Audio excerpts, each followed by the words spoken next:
Assalamualaikum warahmatullahi wabarakatuh. Yang terhormat dosen pengampu mata kuliah puisi dan juga teman-teman semuanya. Baik, di kesempatan kali ini, kami akan memaparkan hasil diskusi kelompok kami yang berjudul Bahasa Puisi Lanjutan. Sebelumnya, perkenalkan saya Ika Apriliana dengan ujung NIM 129 dan rekan saya Nadia Azkia Rama dengan ujung NIM 138. Baik, untuk pemaparan materi pertama akan disampaikan oleh saudari Nadia, kepadanya disilakan. Baik, terima kasih kepada moderator telah memberi saya kesempatan. Jadi di sini saya akan menjelaskan tentang gaya bahasa. Gaya bahasa ini adalah salah satu unsur terpenting dalam puisi. Dengan adanya penggunaan gaya bahasa dalam karya sastra, khususnya puisi ini akan menimbulkan kesan indah pada puisi. Berikut ini adalah beberapa gaya bahasa yang sering dipakai dalam puisi. Pertama ada personifikasi. Personifikasi ini adalah gaya bahasa yang membuat suatu benda mati bertingkah seperti manusia.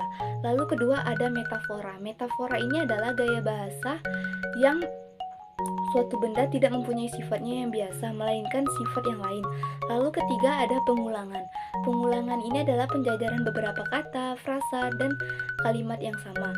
Kemudian keempat ada hiperbola. Hiperbola ini adalah gaya bahasa yang mengandung pernyataan yang berlebihan dengan maksud untuk memperhebat, meningkatkan kesan dan daya pengaruh. Lalu keempat ada litotes. Litotes ini yaitu kebalikan dari kata hiperbola.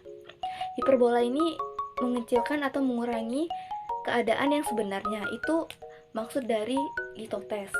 Lalu ada kelima ironi. Ironi ini yaitu gaya bahasa yang menyatakan makna yang bertentangan dengan maksud untuk mengolok-olok.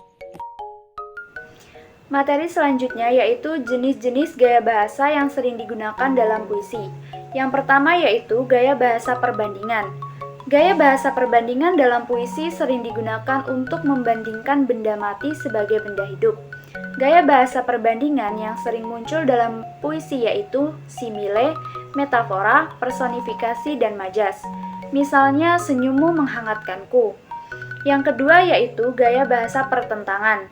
Gaya bahasa pertentangan dalam puisi sering digunakan untuk menekankan suatu makna agar lebih terasa maknanya, meskipun terkadang terlalu bersifat melebihkan atau merendahkan suatu hal. Gaya bahasa pertentangan yang sering muncul dalam puisi yaitu hiperbola, litotes, dan ironi. Yang ketiga yaitu gaya bahasa pengulangan. Gaya bahasa pengulangan dalam puisi digunakan untuk mengaitkan suatu hal dengan lainnya secara vokal. Artinya, barisan puisi memiliki barisan dengan suara yang indah ketika dibaca oleh pembaca. Gaya bahasa pengulangan dalam puisi yang sering dijumpai yaitu asonasi. Selanjutnya yaitu sarana retorika.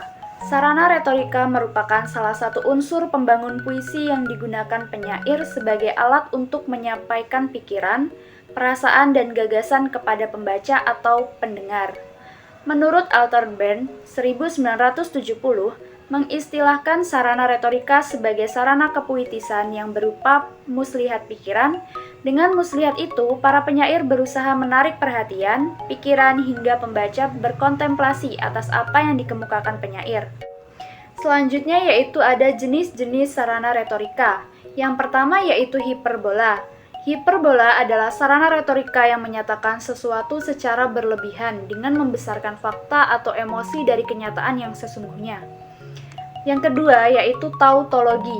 Tautologi adalah sarana retorika yang menyatakan hal atau keadaan dua kali. Maksudnya supaya arti kata atau keadaan itu lebih mendalami bagi pembaca atau pendengar. Yang ketiga yaitu pleonasme, ialah suatu ungkapan atau gaya bahasa dengan penambahan frasa atau kata keterangan yang bertujuan untuk mempertegas maksud dari kalimat tersebut.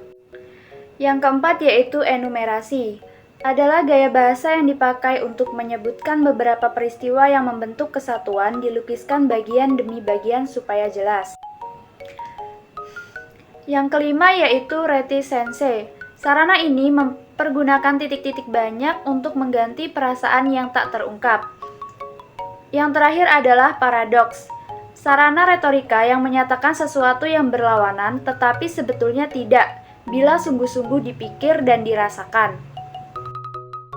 Lalu di sini ada jenis-jenis kecitraan. Yang pertama, citraan penglihatan. adalah pencitraan yang ditimbulkan oleh indera penglihatan seperti mata. Lalu kedua, citraan pendengaran.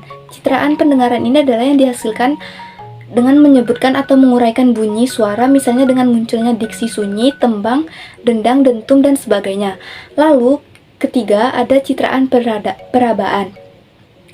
Adalah citraan yang dapat dirasakan oleh indera peraba, seperti kulit. Lalu keempat, citra penciuman. Citra penciuman ini adalah citraan yang berhubungan dengan kesan atau gambaran yang dihasilkan oleh indera penciuman. Lalu kelima, ada citra pencecapan.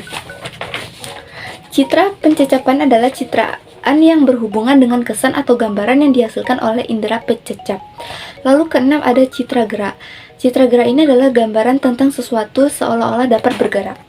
Itu saja yang saya sampaikan. Saya kembali kepada moderator.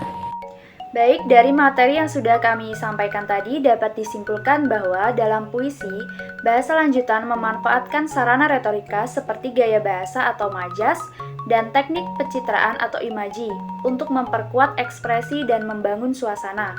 Sarana retorika seperti metafora, simile, anafora, dan hiperbola memperindah dan mempertegas makna.